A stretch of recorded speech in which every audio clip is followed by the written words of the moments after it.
The war that started with a football match. Imagine turning on the TV to watch a football match, and a few days later, two countries are bombing each other. This isn't a movie. This isn't an exaggeration. In 1969, a football match pushed two nations into war. Planes dropped bombs, thousands died, and it all happened faster than anyone expected. This is the true story of the football war.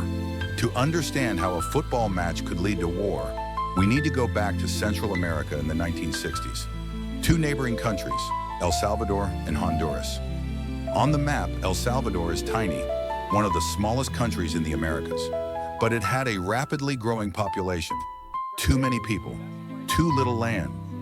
Honduras, on the other hand, was much larger, with more land but weaker infrastructure. For decades, Salvadorans had been crossing into Honduras looking for farmland and work.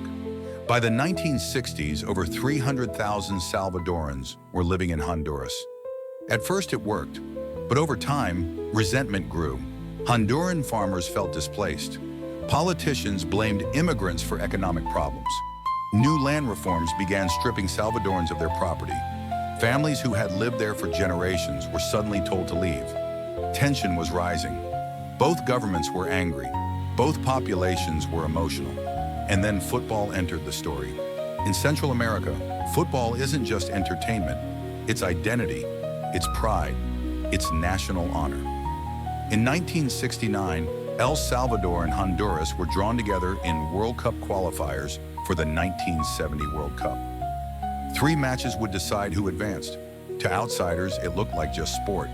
To the people, it felt like a battlefield without weapons. The first match was scheduled in Tegucigalpa, the capital of Honduras. When the Salvadoran team arrived in Honduras, things immediately felt wrong.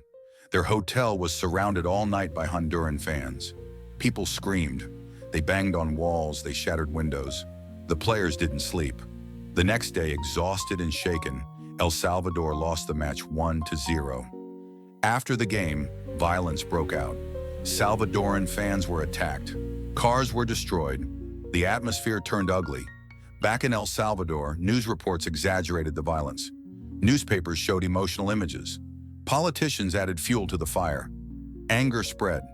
The second match took place in San Salvador. This time, Honduras walked into hell. The Honduran team faced the same treatment. No sleep, harassment, constant threats. But this match was different. El Salvador won 3-0. After the final whistle, chaos erupted. Honduran fans were beaten. The Honduran flag was burned. Diplomatic relations between the two countries collapsed the very next day. Borders tightened. Migrants were expelled. Families fled with nothing. The football matches were over, but the war was just beginning. Because each team had won one match, a third playoff game was scheduled in Mexico City on neutral ground. This match wasn't about football anymore. It was about revenge. El Salvador won 3-2 after extra time. The same day, El Salvador cut diplomatic ties with Honduras.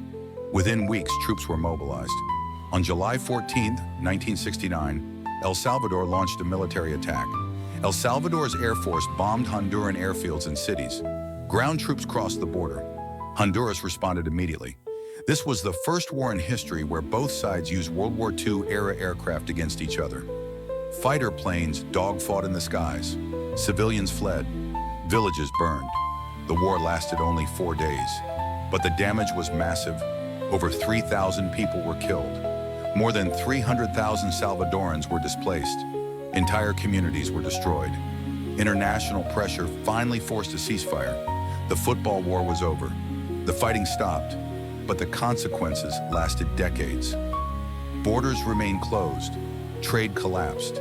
Economic damage crippled both countries. The conflict contributed to instability that later fed into civil wars across Central America. And football? The sport that ignited the conflict quietly returned to stadiums, unchanged, unapologetic. So, did football really cause the war? No, but it lit the fuse. The real causes were land, politics, inequality, and fear. Football simply gave people a symbol to fight over. It turned private anger into public rage. It turned tension into violence. And it proved something terrifying. Sometimes history doesn't need a big reason. Sometimes it just needs a spark. The football war reminds us that beneath the cheers of sport, powerful emotions are always waiting. And when nations stop listening, even a game can become a battlefield.